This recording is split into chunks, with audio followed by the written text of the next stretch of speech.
Convaincant dans le Katanga, le député national Nanou-Memba Ebenga Guy Gauthier s'est rendu ce vendredi 10 janvier 2020 dans la cité de Kipushi, sa circonscription électorale. Sous une pluie battante, il va se rendre aussi des pompages de la régie des eaux de Kipushi. Face à des difficultés de fourniture d'eau potable par la régie des eaux, une intervention urgente sur fonds propres en attendant un lobbying au niveau de l'exécutif pour améliorer la desserte en eau potable avec l'agrandissement de la cité de Kipushi.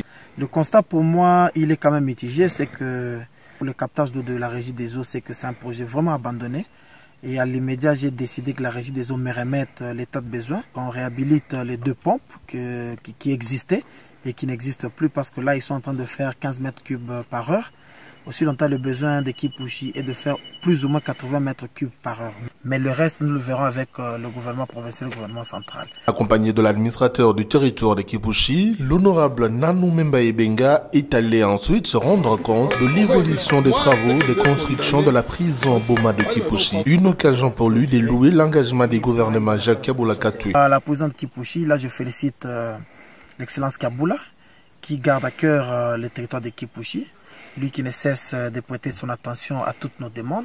Seul au volant, après de 45 km sur la route qu'il est là-bas en réhabilitation, l'élu de Kipushi est totalement déçu. Les travaux ne sont pas bien effectués. Les main-d'œuvre locales, pas prises en compte, Nanou-Memba prône la sous-traitance locale qui doit être priorisée. Comment on peut avoir un contrat dans les territoires de Kipushi, mais tout le monde Kipushi va bénéficier? C'est normal. On vient de faire plus ou moins 45 km avec vous. On constate avec amertume que rien ne s'est fait.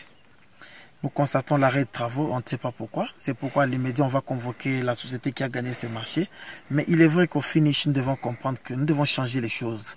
Nous devons innover la façon de faire les choses. Et surtout que si aujourd'hui au Congo, et surtout dans mon territoire, nous passons, nous lisons, nous constatons qu'il y a de ces marchés qui se donnent de gré à gré, je pense qu'il y a encore une matière à traiter. Aujourd'hui, nous devons comprendre que de tous ces projets que j'ai vus, je vous le dis sincèrement, je n'ai vu aucune société de Kipushi gagner le marché.